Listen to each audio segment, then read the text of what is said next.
저랑 나이가 비슷한 그런 여인이고요. 한 여인은 새파랗게 젊은 여인인데 지금 딴 데 가 있습니다. 세 식구가 살고 있는데 누구라고 말할 수는 없지만 그중 한 여인께서 예전에 그 댄스 가수라고 그 춤을 막 잘 추면서 노래하는 가수를, 남자 가수인데 굉장히 좋아했던 적이 있습니다. 비라고 아시죠? 본명 정지훈. 저는 아주 싫어합니다. 왜냐하면 명백히 얘기하건대 그 여인께서 이 남자만 나오면 너무 좋아하셔서 제가 못생겼고 뭐 근육 자랑만 하는 것 같고 그래서 별로 안 좋아했습니다. 그런데 어느 순간에 이 사람이 얘기하는 거를 듣게 됐는데요. 인정할 수밖에 없는 매력이 있다라는 결론을 내리게 됐어요. 그러니까 뭐냐면 연습량입니다. 춤을 추면서 저는 노래를 하는데 이 사람 춤추는 거 보신 분들이 저는 많겠지만 정말로 대충 하는 법이 없고요. 몸이 부서져라 추지요. 하루 종일 그렇게 연습을 하고 마지막에 3번 점검하면서 춤을 다시 좀 추는데 첫 번 성공하고 2번 성공하고 3번째 살짝 삐끗했다. 그러면 처음부터 다시 한다는 거예요. 이 사람의 그러면 그렇게 저는 틀렸다는 것은 내 몸이 아직 기억하지 못했다. 내 몸의 근육이 아직 기억하지 못했다라는 얘기를 하고 있어요. 여러분 복싱 선수들을 보면요. 주먹이 상대방이 이렇게 들어올 거니까 내가 이렇게 보고 있다가 좀 이렇게 피하고 이쪽으로 이렇게 쳐야지라고 할까요? 아니면 그 상황이 저는 오면 자동적으로 몸이 반응할까요? 후자죠. 그러기 위해서 얼마나 수백 번, 수천 번씩 연습하시는지를 알고 있잖아요. 몸의 근육이 기억한다는 게 반복한다는 것이 그런 것인데 여러분 우리 영혼에도 근육이 있어서 계속해서 반복해야 돼서 익혀야 되는 것들이 있어요. 그래서 어떤 선택과 결정을 저는 내릴 때 자동적으로 주님의 마음이 튀어나올 수 있도록 주님의 말씀의 근거에서 할 수 있는 그런 자동적인 기억이 우리의 영혼의 근육 안에 있어야 한다는 겁니다. 여러분 오늘 본문으로 시작한 7절에 보면 그러나라고 저는 시작하지요. 그러면 이거는 앞에 무슨 얘기가 있다라는 겁니다. 그래서 1절부터 점검을 할 수밖에 없는데 제가 1절 말씀을 한번 읽어드릴게요. 끝으로 나의 형제들아 주 안에서 기뻐하라. 너희에게 같은 말을 쓰는 것이 내게 수고로움이 좀 없고 너희에게는 안전하니라. 기뻐하라라고 얘기하면서 바울이 우리들에게 저는 전해주는 말씀은 뭐냐 하면 반복에 대해서예요. 내가 지금 너에게 저는 무언가를 반복해서 얘기하고 있는데 이것이 나에게는 번거롭지 않고 저는 수고롭지가 않다라고 얘기해요. 그러면서 더 재밌는 표현은 뒤에 뭐라고 하나요? 너희에게서는 이거를 계속 반복하는 것이 안전하다라고 얘기하는 거예요. 그러니까 얼마나 중요한 얘기인지 아시겠죠? 반복해도 지나치지 않고 너희가 이거를 영혼의 근육에 너희의 삶에 숙지하는 것은 너희에게 굉장히 안전한 일이다 라고 얘기하는 겁니다. 그게 뭐냐라고 이제 우리가 살펴볼 건데 2절에 보면은 이렇게 얘기합니다. 개들을 삼가고 행악하는 자들을 삼가고 몸을 상해하는 일을 좀 삼가라. 반복해서 계속 뭔가를 좀 얘기하는데 방해하는 사람들이 좀 있었던 것 같아요. 그래서 바울은 욕하듯이 얘기합니다. 개라고 표현하면서 행악자들이라고 표현하면서 그 사람들이 뭔가 좀 얘기하는 대로 몸을 상해하는 일을 하지 마라 라고 얘기하는 거예요. 얼마나 지금 바울이 격앙된 어조로 이 얘기를 하고 있는지 우리가 알아야 된다는 거예요. 무슨 방해를 좀 하고 있는데 누가 뭐라고 했길래 이렇게 강력하게 얘기하고 있는가? 3절에 이렇게 얘기하고 있습니다. 하나님의 성령으로 봉사하며 그리스도 예수로 자랑하고 육체를 신뢰하지 아니하는 우리가 곧 할례파라. 할례에 대해서 언급을 하거든요. 그러니까 몸을 상해하는 일이 뭐겠어요?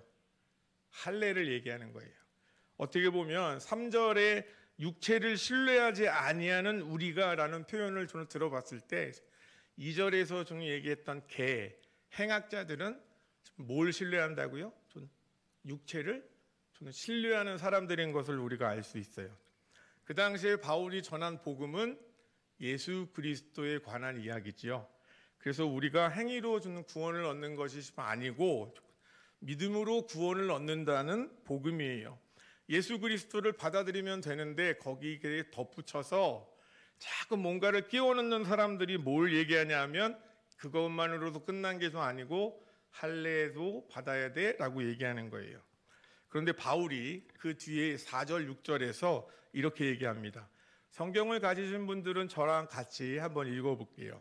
4절 5절 6절 말씀인데요. 그러나 나도 육체를 신뢰할 만하며 만일 누구든지 다른 이가 육체를 신뢰할 것이 있는 줄로 생각하면 나는 더욱 그러하리니 나는 8일 만에 할례를 받고 이스라엘 족속이요 베냐민 지파요 히브리인 중에 히브리인이요 율법으로는 바리새인이요 열심으로는 교회를 박해하고 율법의 의로는 흠이 없는 자라. 아멘. 자, 날 때부터 나는 율법 지킨 사람이야. 8일 만에 할례를 받았어. 내 출신 성향으로 좀 봐도 베냐민 지파고 히브리인 중에 히브리인이고 바리새인이야. 얼마나 열심을 냈든지 예수 믿겠다고 하는 사람들 잔멸 좀 하려고 교회까지 좀 박해했어. 나는 흠이 없어. 니네가 자꾸 얘기하는 것처럼 육체를 신뢰하는 것으로 좀 따지면 나만 한 사람이 없어. 나는 정통 중에 정통이야 라고 얘기하면서 오늘 본문으로 들어가는 겁니다. 그러나 뭐가 있다는 얘기잖아요. 여러분 이렇게 얘기해요. 7절과 8절에 무엇이든지 내게 유익하던 것들을 내가 그리스도를 위하여 다 해로 여길 뿐더러 또한 모든 것을 해로 여김은 내 주 그리스도 예수를 아는 지식이 가장 고상하기 때문이라. 내가 그를 위하여 모든 것을 잃어버리고 배설물로 여김은 그리스도를 얻고. 육체를 신뢰할 만한 것들, 육체로 자랑할 만한 것들을 해로 여긴대요. 저는 그냥 있어도 되고 없어도 저는 되는 것으로 여기는 정도가 좀 아니라 나에게 예수 그리스도를 알아가는데 방해가 된다라고 얘기해요. 8절 말미에 보면 배설물로 여긴다라고 표현하죠. 모든 것을 다 지워버리고 배설물로 여긴다라는 거예요. 이유가 뭔지 정확하게 바울은 얘기합니다. 예수 그리스도를 좀 아는 지식이 가장 고상하기 때문이다. 그 지식이 가장 아름답고 위대하고 저는 선하기 때문이다라고 이야기하고 있어요. 우리가 아무리 반복해도 지나침이 없는 그 말씀. 바울이 내게 수고로움이 없다. 아무리 이 얘기를 반복해도 수고로움이 없다라고 얘기하는 복음이 바로 이것입니다. 내가 주고 이제까지 쌓아왔던 경력, 지혜, 지식, 경험치들, 인맥, 관계들, 인생에 있어서 내가 가치 있다고 여겼던 것들이 오히려 예수 그리스도를 아는 지식 앞에는 배설물과 같다. 오히려 방해가 되더라라고 얘기하는 겁니다. 그러면서 9절에 주는 이렇게 얘기합니다. 그 안에서 발견되려 함이니 내가 가진 의는 율법에서 나는 것이 아니요 오직 그리스도를 믿음으로 말미암은 것이니 곧 믿음으로 하나님께로부터 난 의라. 아멘. 복음 안에 있는 것을 내가 예수 그리스도 안에 있는 것을 확인받고 싶다는 거예요. 인정받으려고 하는데 여기서 복음에 대해서 알아야 할 중요한 내용을 언급합니다. 여러분 우리가 믿음으로 구원을 얻나요? 행위로 구원을 얻나요? 믿으세요? 확실히 믿으시죠? 그래서 오늘 바울이 얘기하는 내용이 정말 복음의 핵심 중에 핵심들을 얘기하고 좀 있는 건데요. 예수님께서 우리를 구원하실 때 오늘 말씀해 보면 하나님 아버지로부터 계획되어서 그 아들 예수 그리스도를 통해서 우리들에게 의로움이 전해졌기 때문에 그 의로움이 구원의 조건을 충족시켜서 우리가 구원을 받는 거죠. 우리가 헷갈릴 때가 있어요. 여러분 대충 좀 덮으셔가지고 최상일 목사가 5가지를 잘못했는데 한 가지만 좀 해결해 주시고 4가지는 아우 야 그거 힘들고 번거로워서 못하겠다 살짝 덮어주시고 통과 이렇게 해서 구원받은 게 아니에요. 내가 잘못한 모든 그 죄악을 주님께서 가져가셔서 어떻게 하셨어요? 죽으셨어요. 그 죄 때문에. 그리고 자신이 가지고 있던 온전한 의로움을 우리들에게 전가하셔서 그 주는 의로움이 우리들에게 충족했기 때문에 우리가 구원을 얻은 거예요. 아멘이세요? 여러분 이걸 잊어버리시면 안 돼요. 그래서 조건이 없단 말이에요. 자격이 없는 자들에게 부어진다는 거예요. 율법을 지켜서 된 게 아니라는 거예요. 여러분 요한복음에 보면 유명한 사건이 나오잖아요. 가나의 혼인잔치에서 물이 포도주로 변해요. 그 물을 어디다 담아놨게요? 항아리 어디다가 쓰던 거대요? 김치 담글 때 쓰던 게 아니었어요. 여러분 정결례라고 하죠. 손 씻고 그 당시 먼지가 많은 그 좀 지방에 슬리퍼 신고 다니는 사람들 발 씻으라고 갖다 놓은 물인데 이게 뭐예요? 조건이잖아요. 너 손 안 씻으면 발 안 씻고 들어오면 여기 못 들어와라는 거죠. 저희 집에도 정결례가 있어요. 그래서 제가 이제 막 들어와가지고 냉장고 문을 팍 열고 찬물을 이제 먹으려고 딱 잡으면 냉장고 뒤에서 뜨거운 시선이 느껴져요. 그러면서 어디선가 들려오는 그 외마디 주는 목소리가 있죠. 씻었어? 딱 그런단 말이에요. 그럼 저는 이제 아무 말 없이 냉장고 문을 좀 닫고 화장실 들어가서 씻어야 돼요. 제가 제일 좋아하는 것 중에 하나가 뭐냐면 열심히 사역하다가 들어와가지고 침대에 들어가서 확 눕는 거예요. 그것도 그냥 조용히 눕는 게 아니라 침대 앞에 가가지고 펄딱 뛰어가지고 점프를 해서 탁 들어눕는 걸 너무 좋아하는데 그랬다가는 어떻게 될까요? 등짝에 스매시징이 그냥 들어가는 거예요. 이게 뭐예요? 내가 부정하다는 거예요. 너 밖에서 부정하게 하고 들어왔으니까 네가 만지는 침대와 물잔들은 다 부정하게 되는 거야. 그러니까 조건일 수 있어요. 씻어라라는 거예요. 근데 여러분 오늘 말씀해 보면 바울이 법으로 되는 것이 아니라 율법으로 되는 것이 아니라 우리가 조금 의롭게 되는 조건은 뭐라고요? 예수 그리스도를 통해서 하나님께서 주신 의로움이다라고 얘기하는 거예요. 그 조건을 치우셨어요. 지워버리셨다고요. 여기서 하나 짚고 넘어갈 게 있어요. 여러분 믿음으로 우리가 구원을 이룬다는 것은 조심해야 될 얘기가 있는데 우리가 잘 믿어서 구원을 얻는다.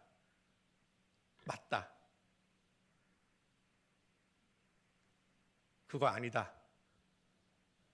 참, 여전하십니다. 감사해요. 그래서 너무 감사해요. 할 얘기가 있어서. 여러분, 우리가 저는 잘 믿어서 구원을 받는다고 이야기하면 자칫하면요. 그 믿음이 뭐가 돼요? 행위가 돼요. 구원은 전적으로 하나님께 달린 거예요. 제가 한 가지 얘기해 볼게요. 조그만 어린아이가 뭘 정말 잘못했어요. 그래서 엄마한테 딱 가가지고 이제 용서를 받으려고 해요. 이 어린아이가 갑자기 딱 들어와서 팔짱을 딱 끼고 어머니, 제가 저질렀던 잘못 서류상으로 아무 문제가 없고요. 문제됐던 사람들하고 다 해결하고 왔습니다. 용서해 주이소. 그래서 어머니가 용서하나요? 내가 잘했기 때문에? 아니죠. 이 아이들은 무조건 저는 그 앞으로 좀 뛰어들어가서 울며 불며 매달릴 거예요. 왜요? 엄마가 나를 용서할 것이다 라는 그거 하나 보고 가는 거예요. 그래서 믿음은 조건이 되면 안 돼요. 믿음은 행위가 되면 안 되고요. 태도여야 한다는 거예요. 하나님 아버지께서 나를 용서하실 것이다라는 그 태도로 나가는 거예요. 그것이 예수 그리스도를 받아들이게 준하고 우리를 의롭게 해서 우리가 구원을 받는 거지. 우리가 잘 믿어서 내가 좀 잘 믿었으니까 예수님께서 나를 구원하셨지 이렇게 얘기하게 되면 뭔가 조금 뒤틀려 버린 거예요. 많이 뒤틀린 거예요. 여러분 수능 시험 보는 학생들이 있죠. 사법고시 보는 학생들이 있어요. 뭐가 있나요? 합격하려면 카트라인. 누가 발음을 아주 그냥 카트라인 이렇게 해주셨는데 선이 저는 있어요. 그래서 저는 점수가 빠지면 어떻게 돼요? 떨어지잖아요. 주님께서 우리의 믿음을 그렇게 보시면 우리가 구원받을 사람이 몇이나 될까요? 아무도 없어요. 최상일 목사요? 설교 못해요. 여기서. 그 자격으로 따지면 아무것도 할 수가 없어요. 그 선에 모자라지만 택도 없지만 하나님께서 예수 그리스도를 통해서 우리들에게 하시는 말씀은 어떻게 해서든지 보너스 점수를 좀 더 줘서 구원받게끔 하신다고요. 그래서 디모데전서 2장 4절에 하나님은 모든 사람이 구원을 얻기를 바라신다고 얘기하잖아요. 거기에 이르기를 원하신다고 얘기하잖아요. 여러분, 하나님은 커트라인을 두시는 분이 아니세요. 손 씻고 들어와야 너 구원받는다 이렇게 하시는 분이 아니세요. 자, 그러면 여기서 주어지는 우리에게 은혜의 마음이 있습니다. 그게 뭐냐면 나는 아무것도 아니다라는 거예요. 여기서 복음이 출발하게 돼요. 여러분, 나는 아무것도 아니다. 자기 자신에게 정직하시기를 축복합니다. 자기 기만에 빠지시면 안 돼요. 이 정도면 됐지.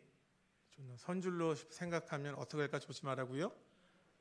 근데 가만히 묵상해 보면 이 말은 이렇게 해석할 수 있을 것 같대요. 내가 좀 됐다고 생각하는 순간 이미 그 사람은 넘어져 있는 거예요.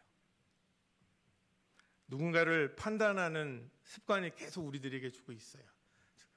쟤 저것만 고치면 참 좋을 텐데 지적질한단 말이에요. 그리고 저거 내가 고쳐줬으면 좋겠다 하는 게 있어요.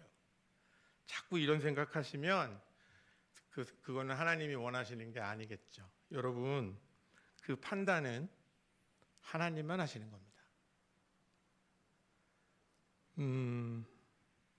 우리는 그냥 우리들에게 주어진 일을 담담히 하고 살아갈 뿐이죠. 누가 예수님의 마음을 가장 아프게 할 것 같으세요? 탕자일까요? 아버지, 유산 주이소, 내만 나갈랍니다. 걔는 얼마 못 있어도 돌아와요. 진짜 누가 예수님의 마음을 아프게 할까요?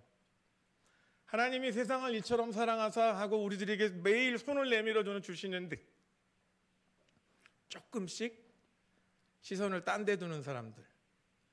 첫사랑일 때는 예수님이 내 마음의 중심에 계셨는데 조금씩 가장자리로 예수님을 밀어내는 사람들. 이거를 세 글자로 하면 뭐라고 하게요? 세속화라고 하는 거예요. 오늘은 천사의 얼굴을 하고 있다가 내일 갑자기 악마의 얼굴을 변해서 나타나는 게 세속화가 아니고요.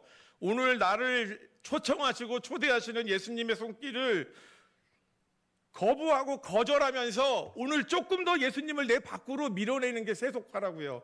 그런 사람들이 예수 그리스도를 제일 마음에 아프게 하는 사람들이라고요. 여러분, 예수님을 십자가에 누가 못 박았게요? 제일 열심 내는 사람들이었어요. 완벽하다고 생각했던 사람들이었어요. 그래서 지금도 저를 비롯해서 우리가 조심해야 될 마음이 있어요. 나만큼 열심히 있는 사람이 없어.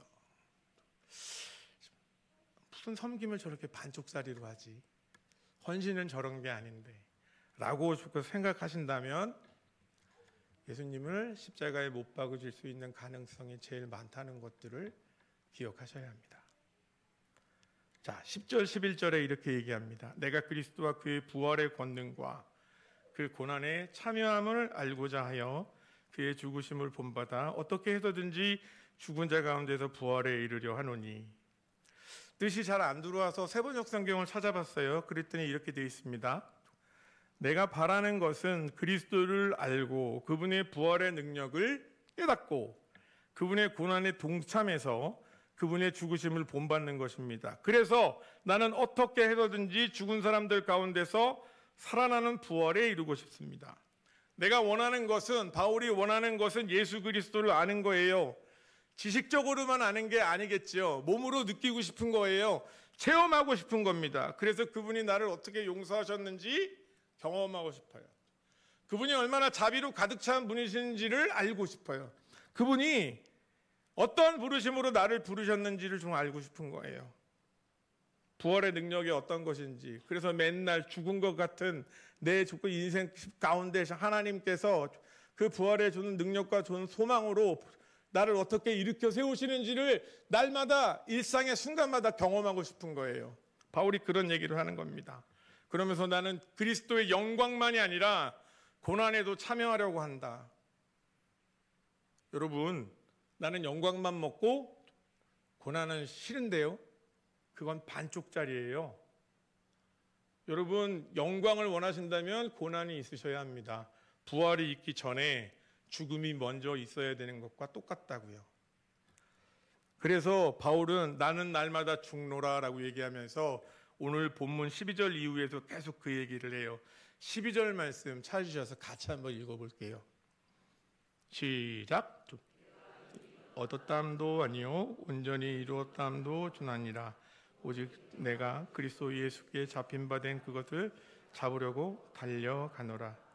13절 14절도 같이 읽어볼게요. 형제들아, 나는 아직 내가 잡은 줄로 여기지 아니하고 오직 준 한 일, 즉 뒤에 있는 것은 잊어버리고 앞에 있는 것을 잡으려고 표대를 향하여 그리스도 예수 안에서 하나님이 위에서 부르신 부름의 상을 위하여 달려가노라. 아멘. 표대를 향해서 계속 한 길로 걸어가자고 얘기합니다. 여러분, 이러기 위해서 필요한 덕목이 하나 있어요. 그게 뭘까요? 인내라는 겁니다. 인내라고 저는 얘기하는 것은 쉬운 일만 있지 않다는 걸 얘기합니다. 어려운 일도 있다는 거예요.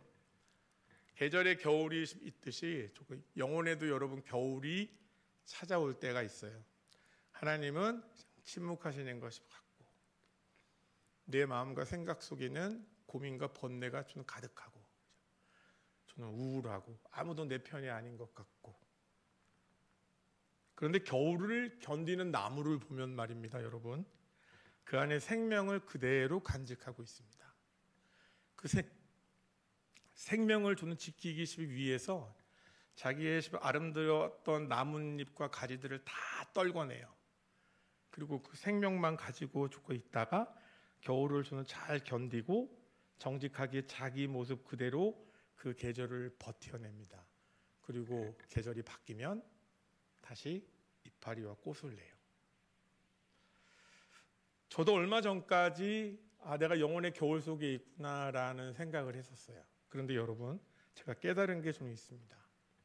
있는 그대로의 모습, 정직하게 겨울에 앙상한 나무처럼 내가 하나님 앞에 정직하게 영혼의 겨울 속에 있다면 그게 복이구나라는 생각이 들었어요.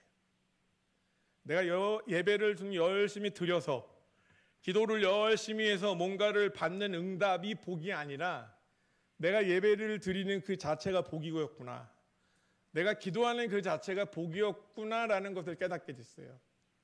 내가 하나님의 말씀을 즐겨 순종함으로 인해서 그 보상으로 인해서 얻어지는 뭔가를 내가 복이라고 생각하는 게 아니라 하나님께서 말씀하시는 것들을 그냥 즐겨 행하는 그 자체가 복이구나라는 걸 깨닫게 됐어요.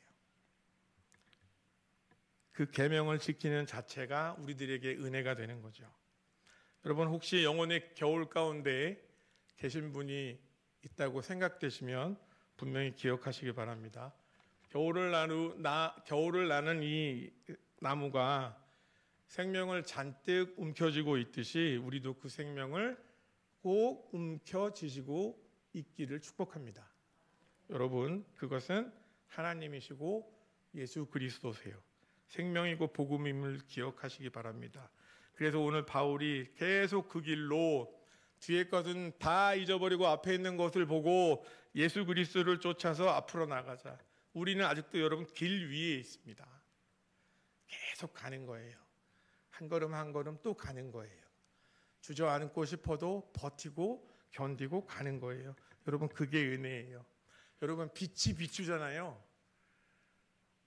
너무 빛나죠. 너무 이게 빛이 비추면요, 여러분, 사람들은 빛깔을 내게 돼 있어요. 식물원에 가시잖아요. 빛이 비추면 나무마다 다 자기의 빛깔을 내요. 우리들도 마찬가지예요. 주님의 빛이 비추면 우리들도 각자의 빛을 발하는 거예요. 사회적인 위치를 얘기하는 게 아니에요. 사장님, 부장님, 차장님 얘기하는 게 아니에요. 교회적인 포지션을 얘기하는 게 아니에요. 목사, 장로, 권사, 집사의 얘기를 하는 게 아니에요. 하나님이 자기 존재대로 부르신 존재의 목적과 부르심과 은사가 있다고요. 그거를 빛내면서 주님의 빛이 우리들에게 비추어 주실 때 그 빛을 바라면서 견디고 버티는 거예요.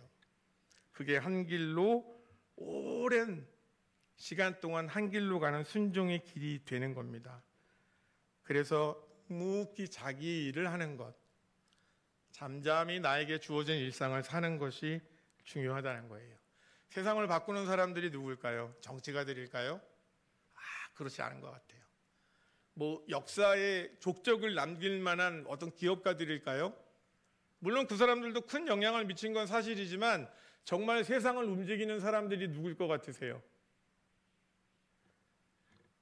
자기에게 주어진 시간, 자기에게 주어진 일상을 소소하고 담백하지만 담담하게 잠잠히 살아가는 사람들이 세상을 바꾸는 줄로 믿습니다. 이런 말이 있죠. 여러분, 소금은 짠맛을 내는 게 아니라 제맛을 내게 하는 거다. 주님께서 우리를 소금과 빛으로 부르셨어요. 그럼 우리는 소금으로서 어떤 일을 좀 해야 될까요? 나 짜요! 이렇게 해요. 나 기독교인이요! 막 밝히고 저는 다녀요. 나 짠맛이 나는 소금이에요. 이게 정확한 게 아니고요. 오히려 내가 속해 있는 그 공동체, 내가 속해 있는 삶의 자리에서 그 공동체가 나의 관계를 형성하고 있는 사람들이 제맛을 내게끔 내가 녹아져 없어지는 거예요. 그게 헌신입니다. 여러분, 바울은 오늘 얘기해요. 우리가 가지고 있는 의로움은, 우리가 그로써 얻게 된 구원은 우리의 힘으로 된 게 아니다. 법을 지켜서가 아니고 온전한 은혜 가운데 주시는 예수 그리스도의 복음 때문이다. 그러니까 우리가 그거를 발견했으니까, 예수님이 우리를 붙잡고 계시니까 우리도 좀 그거 붙잡으려고 끝까지 가자. 버티자, 견디자, 한 길로 계속 가자라고 얘기하는 거예요. 오늘 헌신하시는 여전도의 회원분들, 또 사랑하는 거양교회 우리 성도님들, 오늘 바울이 우리들에게 전해준 대로 이 묵묵히 우리에게 주어진 길 위를 한 걸음 한 걸음 잘 걸으실 수 있는 그런 은혜가 저와 여러분에게 있기를 주님의 이름으로 축원합니다. 하나님 감사합니다. 저희가 무엇이 간데 이렇게 좋은 것들을 주셨는지요. 우리는 투덜거리고 불평하고 원망하지만 하나님, 그럼에도 불구하고 우리를 안고 가시는 주님을 사랑하고 찬양합니다. 주님의 은혜가 아니면 나는 아무것도 아니라는 사실을 기억하게 하시고 주님의 은혜 가운데 계속 나가게 하여 주옵소서. 예수님 이름으로 기도드렸습니다. 아멘.